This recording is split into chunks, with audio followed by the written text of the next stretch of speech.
नमस्कार। आज मैं अभी तक मैं यूट्यूब चैनल पे आता था और आपको आज तक मैंने अहम जानकारी ही दी है, जो मेरा मानना है। बाकी जो दर्शक हैं जो देखते हैं वो समझेंगे कि मेरी बातों में कितनी सच्चाई है। लेकिन मैंने कभी भी यूट्यूब पे किसी से ये नहीं कहा कि मेरे चैनल को सब्सक्राइब करें, लाइक करें, शेयर करें। ये सब चीज़ मैंने नहीं कहा। ना ही ये कहा कि इसे आप पूरा देखें, अंत तक देखें। लेकिन आज जिस मुद्दे पे मैं बात कर रहा हूँ, इसके लिए मैं आपको सब्सक्राइब करने और लाइक करने का तो अनुरोध नहीं करूँगा, लेकिन ये ज़रूर कहूँगा कि ये वीडियो आप अंत तक देखें, क्योंकि ये आपके बच्चों से जुड़ी हुई है और बहुत महत्वपूर्ण जानकारी है। ऐसा नहीं कि ये है, चूँकि आज एक हमारे प्रखंड में अहम घटना भी घटा। न्यूज़ चल रहा है कि पितीज पंचायत और हलमत्ता पंचायत के जो विद्यालय हैं उनको +2 कर दिया। तो जाहिर सी बात है, जब इस तरह का कुछ होता है, किसी के नाम से न्यूज़ चलता है तो चौक चौराहे पर चर्चा होता है। तो +2 होने का मतलब है कि शिक्षा, तो शिक्षा से संबंधित चर्चा थी। उसमें एक चर्चा प्रखंड के चौराहे पर चल रहा था नई शिक्षा नीति को लेके। उसी चर्चा से निकल के आया और उसमें मैंने देखा कि लोग बिना जानकारी के कि शिक्षा में ये परिवर्तन होने से ये हो जाएगा, ये शिक्षा परिवर्तन नहीं होता तो ये अच्छा होता। चूँकि राजनीतिक दल है तो जिन्होंने परिवर्तित किया है उनके समर्थक बिना जाने वो अच्छा ही बता रहे हैं, और जो कांग्रेस के समर्थक थे वो बिना जाने नई शिक्षा नीति के हानि को बता रहे थे। तो मैंने सोचा कि आज मैं इस पे एक ये और बहुत अस्थिर और गंभीर बात ये है, तो इसलिए मैं आज बिल्कुल आराम से, हो सकता है ये वीडियो 10 मिनट का या 15 मिनट का चला जाए, लेकिन आपके बच्चों से जुड़ी और बहुत अहम जानकारी है। मैंने पॉइंट वाइज, मैं जब भी बात करता हूँ तो कोई अहम बिंदु छूट ना जाए तो मैं अपने डायरी में उसे नोट कर लेता हूँ, तब मैं यूट्यूब चैनल पर आता हूँ। मैं सर्वप्रथम बता दूँ कि नई शिक्षा नीति जो है ये 1966 से लाने की बात थी। 1966 ये तब लाने की बात थी, और 68 में एक रिपोर्ट बना के दिया गया था जिसको हम लोग कोठारी रिपोर्ट कहते हैं। प्रश्न भी आता है जेपीएससी के या यूपीएससी के एग्ज़ाम में कि कोठारी नीति किस क्षेत्र से जुड़ा हुआ है। उसमें स्वास्थ्य रहेगा, शिक्षा रहेगा और भी खेल कूद रहेगा, तो सही जवाब है शिक्षा। तो कोठारी नीति में ये तब कहा गया था, ये आज की बात नहीं है, ये तब कहा गया था कि हमारा देश भारत 1966 में और 68 में ये अहम मसौदा जो था वो पेश किया गया था। उसमें कोठारी मसौदा में ये कहा गया था कि हमारी शिक्षा पे उस समय तब 6% अगर खर्च होता तो हमारी शिक्षा सही दिशा में प्रचारित प्रसारित और हमारे जो देश के युवा हैं वो सही मायने में शिक्षा के प्रति जागरूक हो सकते थे और रोज़गार उन्मुक्त शिक्षा प्राप्त कर सकते थे। ये तब था, ये बजट के हिसाब से मैं बात कर रहा हूँ 6% की। आज तक आपको ये बता रहा हूँ मैं, आज तक आप देखेंगे 3.5% 3.7 से लेके 4.6 ऐसे कुछ रहता है शिक्षा का बजट। आज तक 4.5% से ऊपर शिक्षा का बजट नहीं हुआ, जबकि तब के अनुसार अब तक 10 या 12% शिक्षा का बजट होना चाहिए। लेकिन 2024 की मैं बात कर रहा हूँ, 2020 की मैं बात कर रहा हूँ, 22 की कर रहा हूँ, अब भी 4.5% से ज़्यादा शिक्षा पर बजट नहीं है। तो एक कहावत भी है कि जहाँ जिस देश में पढ़ाई होगी वहाँ लड़ाई नहीं होगी, या जिस घर में पढ़ाई होगी वहाँ लड़ाई नहीं होगी। तो यही कारण है कि आप देखेंगे कि हमारे यहाँ लड़ाई ज़्यादा है, तो इसलिए जो है वो सुरक्षा पे बजट ज़्यादा है। और सुरक्षा पे बजट जब ज़्यादा होता है तो हम खूब ताली बजाते हैं, खूब पीटते हैं, या देखिए देखिए हमारे देश की सुरक्षा कितनी ज़रूरी है और हमारे देश के जो भी नीति निर्धारक हैं वो सुरक्षा पे इतना खर्चा कर रहे हैं। लेकिन इसका असली वजह क्या है कि हमारे यहाँ पढ़ाई नहीं है तो लड़ाई है। ये हर घर के बुजुर्ग भी हमारे कहते थे, तो हमारे बुजुर्ग कभी मूर्ख नहीं थे, या अगर आप कहते हैं तो आप अपने को आपको होशियार समझते हैं, जो है नहीं। ठीक है, ये कहानी है और ये तब से लेके अब तक चली आ रही है। मैं ये नहीं कह रहा कि अभी की बात। ये सोचिए कि 66 में ये बात हुई थी, 68 में कोठारी जो मसौदा है वो तैयार हो गया था, कोठारी नीति शिक्षा को लेके बन चुका था, और तब से आज तक ये नीति लागू नहीं हुआ। ये पहला मुद्दा हुआ। अब हम आते हैं नई शिक्षा नीति से क्या क्या अहम बदलाव होंगे, उस पर हम बात करते हैं। ये बड़ा शानदार जानकारी है आपके लिए, और ख़ास करके हर घर में चूँकि बच्चे पढ़ाई कर रहे हैं तो सबों के लिए। नई शिक्षा नीति से नए वर्ष में ज्वाइंट रिसर्च 2020 में ये नीति बनाई गई थी, लेकिन कोरोना काल जब आई 2020 में इसे लागू करने की बात थी। नई शिक्षा नीति जो अभी बन के तैयार हुआ है, इसे 2020 में लागू करने की बात थी, लेकिन कोरोना 21-22 रहा, 23 में हम लोग जाके सारे विद्यालय खुले, तो 24 ये जो मार्च अप्रैल का सेशन आ रहा है, इससे नई शिक्षा नीति लागू हो रही है। और इसमें क्या क्या प्रमुख प्रावधान है, पहला चीज़ आप जाने कि इस मसौदा को तैयार करने की अध्यक्षता जिन्होंने की वो कस्तूरी रंजन है, जो इसरो के पूर्व वैज्ञानिक थे, और उनके अध्यक्षता में इस नीति को बनाया गया, नई शिक्षा नीति को। और आपको ये जान के हैरानी होगी कि कोई जिला का कोई पंचायत नहीं छोड़ा गया जहाँ से सलाह मशवरा नहीं लिया गया। और अब यह नीति जो है बनी, जब बन के तैयार हुई तो ये सबसे बड़ा कमेटी का नीति बन के तैयार हुआ। भारतवर्ष में इससे बड़ा कमेटी कभी नहीं बना था इस नीति को बनाने में, जो कमेटी गठित हुई। अब आप समझ सकते हैं प्रत्येक जिला, प्रत्येक पंचायत से किसी न किसी रूप में इसमें सलाह लिया गया। यानी कि हम और आप अपने पंचायत, जिस पंचायत से ताल्लुकात रखते हैं, उस पंचायत का भी इसमें सलाह लिया गया। ठीक है। अब आप कहेंगे कि ये कैसे लिया गया, तो आपके यहाँ एनजीओ काम करते हैं, कोई ना कोई एनजीओ आता है, वो नीति को उठा के ले जाता है। जैसे अभी मैं एक बड़ा एग्जांपल दूंगा, यूएनडीपी का, यूनाइटेड नेशन डेवलपमेंट प्रोग्राम जो चलता है। अभी जो आप स्किल का प्रोग्राम इतने पूरे भारतवर्ष में देख रहे हैं, झारखंड में देखते होंगे मुख्यमंत्री सारथी योजना चल रहा है, जेएसडीएम का बहुत सारा 2-3 कार्यक्रम चल रहा है, और उसी तरह से जितने DDU-GKY चल रहे हैं, केवल झारखंड सरकार जेएसडीएम का 10 से 15 जो है वो एक्सल है योजना है उसके, तो इस तरह की योजनाएं चल रही हैं। तो ये नीति आप कैसे बना लेती है सरकार की? सिलाई मशीन का खोलना चाहिए या फिर हॉस्पिटल नर्स का ट्रेनिंग देना चाहिए? ये आपको पता होना चाहिए कि जिलेवार में MSME के साथ एक मीटिंग होता है जिसकी अध्यक्षता DC करते हैं, और वो कमेटी गठित होती है DC की अध्यक्षता में, हर जिला में वो गठित है पहले से। तो जो एनजीओ है या जो इस क्षेत्र में काम कर रहे होते हैं वो आते हैं, DC के साथ मीटिंग रखते हैं, और DC के कमेटी में जो लोग हैं वो लोग राय दे देते हैं, और MSME और इंडस्ट्री के लोग शामिल होते हैं। MSME और इंडस्ट्री आप समझते हैं, 100 से अधिक अगर एम्प्लॉय हैं आपके यहाँ तो आप इंडस्ट्री कहलाएंगे।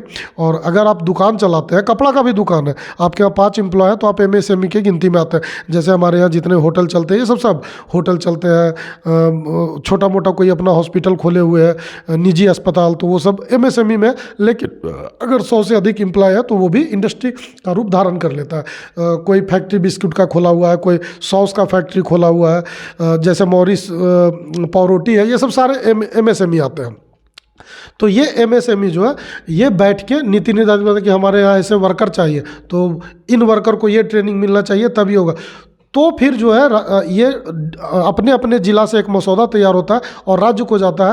राज्य फिर अपने अपने राज्य जो है वो देश को देते हैं, और उस हिसाब से फिर वो आपके यहाँ स्किलिंग का प्रोग्राम आता है। यही नियम है हर जगह का। तो इस नीति को, जो नई शिक्षा नीति बनी है, उसमें प्रत्येक जिला के प्रत्येक पंचायत, और सबसे बड़ी कमेटी अब तक की गठित हुई। अब हम आगे इस पे बात करते हैं कि इसमें बड़ा बदलाव क्या हुआ। तो पहले जो हमारा शिक्षा, जिसको हम लोग एजुकेशन, अब हम लोग इसको मिनिस्ट्री ऑफ एजुकेशन बोलेंगे, पहले हम लोग इसको बोलते थे MHRD, ministry of human resource development. तो पहला बदलाव तो ये हुआ कि शिक्षा मंत्रालय का नाम बदल दिया गया, MHRD से अब हो गया मिनिस्ट्री ऑफ एजुकेशन। बस इतना।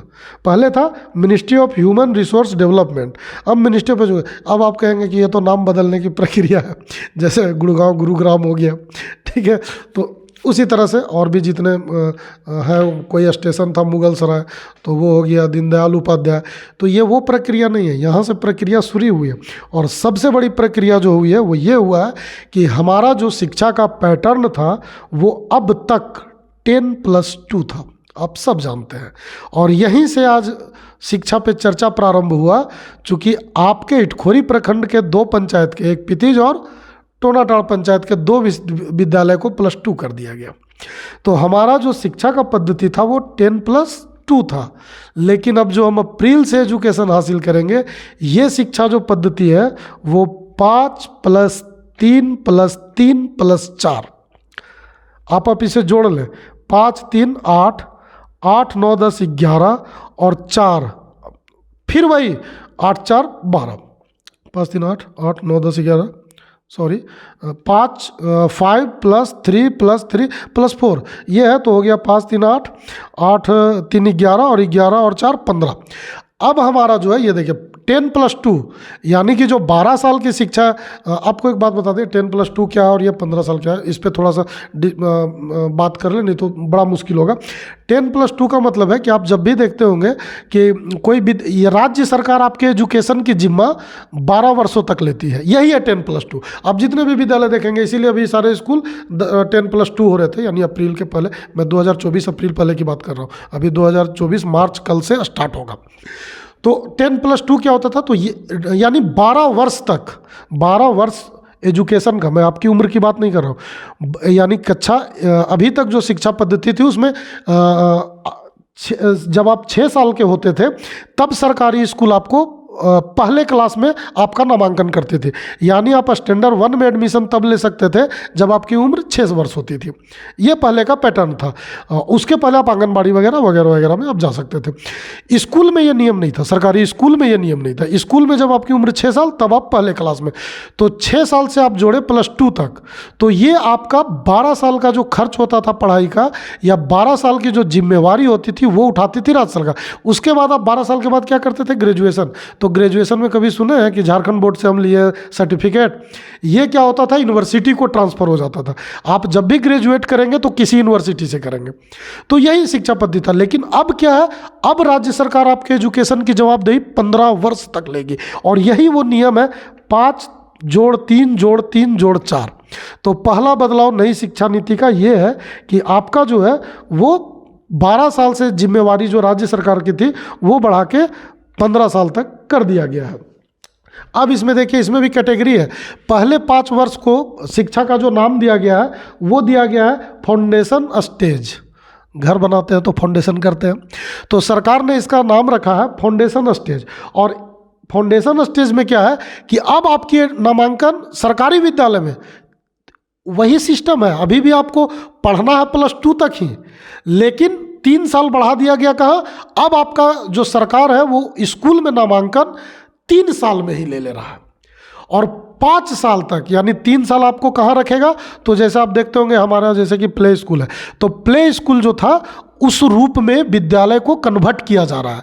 यानी अब 3 साल के बच्चे का नामांकन सरकारी विद्यालय लेंगे, जो अब तक प्रक्रिया नहीं थी, और वहाँ पे स्कूल को प्ले स्कूल के रूप में बदला जा रहा है। क्यों, ताकि बच्चों में शिक्षा के प्रति जागरूकता, एक तरह से क्या उसको बोले, इंटरेस्ट बढ़े पढ़ाई के प्रति। उनको ये नहीं लगे कि हम पढ़ने जा रहे हैं। आपको एक छोटा सा एग्जाम्पल किसी चीज़ का सुनाते हैं कि बच्चा को अगर आप ले जाइए स्कूल तो वो जाने से रोता है, आप देखे होंगे अक्सर कि वो जाने से रोता है, चिल्लाता है, झल्लाता है, लेकिन उसको बोलिए कि चलो बेटा खेलने चलना, तुरंत आपके साथ चला जाएगा। तो स्कूल में क्या हुआ कि 3 साल तक आपको प्ले स्कूल में कन्वर्ट कर देना है सरकारी स्कूल को, और बच्चा को खिलवा, जो अभी आप दिल्ली का मॉडल देखते हैं बहुत सारा कि प्ले स्कूल जैसा वहाँ बच्चा खेलने का सामान है, तो वहाँ क्या करना है कि बच्चों को 3 साल तक केवल खिलाना है, यानी स्कूल से उनको अटैच कर देना है। उनको ये नहीं लगे कि हम स्कूल जा रहे हैं, तो स्कूल में इंटरेस्ट उनमें जगे, स्कूल जाने के प्रति उनमें एक उमंग हो कि हम स्कूल जा रहे हैं, ठीक है, वहाँ उनको खेलना, लेकिन वो एक लत लग जाएगा। 3 साल तक वो स्कूल खेलने जाएंगे तो वो आदी हो जाएंगे, एक डिसिप्लिन में बंध जाएंगे। सरकार का ये मानना है, और जो इसके नीति निर्धारक है उनका ये मानना है, ये मेरा मानना नहीं है। तो 3 साल तक वो बच्चों को अपने स्कूल में रखेंगे, और 3 साल के बाद फिर वही प्रक्रिया चालू होगी। 4थे साल में वो क्लास 1 में चले जाएंगे, ठीक। 4थे क्लास में वो यानी कि मेरा कहना है कि 3 साल वो पढ़ेंगे प्ले में, और उसके बाद 1 2 3 की पढ़ाई उनकी होगी, 3 4 5 की पढ़ाई उनकी यहीं पे ख़त्म हो जाएगी, जो फाउंडेशन स्टेज है। इसी में चूंकि 3 साल तो वो स्कूल में खेलने के लिए गए, तो सरकार ये मान लिया कि वो 1 2 3 पढ़ लिए, एक प्ले सेक्शन और दूसरा 1 2 वो पढ़ लिए, और 3 साल वो 3 4 5 का क्लास कंप्लीट कर लिए। तो पहला जो 5 साल का फाउंडेशन स्टेज है उसमें उनकी पढ़ाई कितनी तक कंप्लीट हो गई, 5 तक। और इसमें एक नया उन्होंने नियम लागू कर दिया है कि इसमें किसी तरह का कोई एग्ज़ाम नहीं होगा, यानी बच्चों को पढ़ाई में कोई डिस्टर्बेंस नहीं। ये नहीं कि वो पास करेंगे कि फेल करेंगे, यहाँ उनका कोई एग्ज़ाम लेना ही नहीं है क्लास 5 तक। अब जो इसमें मैं थोड़ा सा कुछ मिस्टेक कर रहा हूँ, एक बार मैं इसको सुधार लेता हूँ समझने में थोड़ा सा। 3 साल वो खेलेंगे, सॉरी, और वो पढ़ेंगे 1-2 क्लास ही। इसके लिए मैं क्षमा चाहता हूँ।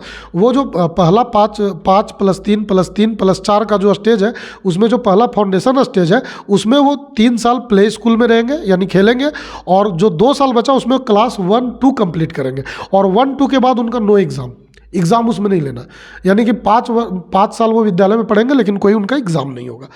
दूसरा स्टेज आएगा जो 3 साल का होगा, इसका नाम दिया गया है प्रीपेरेटरी स्टेज।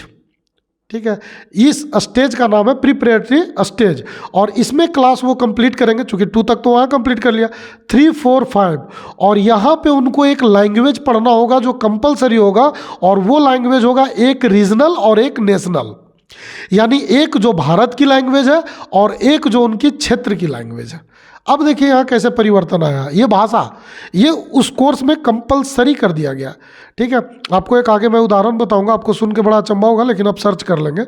अब यहाँ पे उनका एक कंपलसरी हो गया, और इसके बाद जो है यहीं से इंग्लिश को लेकर विवाद शुरू हुआ है। और शुरू क्या हुआ, मैं आपको एक एग्जांपल देता हूँ। आपको पता होगा चाइना विश्व में सबसे तेज़ गति से तरक्की कर रही है, और चाइना में कंपलसरी है कि चाइनीज़ ही पढ़ना है, और इसका एक बहुत बड़ा फ़ायदा है कि वो लोग भाषा पे समय खर्च नहीं करते हैं और एजुकेशन पे करते हैं, जिसका उनको फ़ायदा मिला है। जो वो तेज़ गति से प्रगति कर रहे हैं और वहाँ के बच्चे एक से एक चीज़ बनाते हैं जिसको पूरा देश इस्तेमाल कर रहा है, लेकिन उसका एक बड़ा नुकसान है, चाइना के लोग बाहर विदेश में नौकरी नहीं प्राप्त कर पाते हैं, क्योंकि वहाँ कंपलसरी है चाइनीज़ पढ़ना है, तो वो अदर लैंग्वेज विश्व का जो कम्युनिकेशन स्किल है उसको नहीं सीख पाते हैं, जो कम्युनिकेशन का तरीका वो। अब मैं आपको स्पष्ट बता दूँ, चाइनीज़ के जितने अधिकारी हैं वो इंग्लिश नहीं बोल पाते हैं, मैक्सिमम 90%, 95% लोग वो इंग्लिश नहीं बोल पाते, जिसका बड़ा खामियाजा चाइना भुगतता है, और वहाँ के लोग बाहर नौकरी नहीं कर पाते हैं।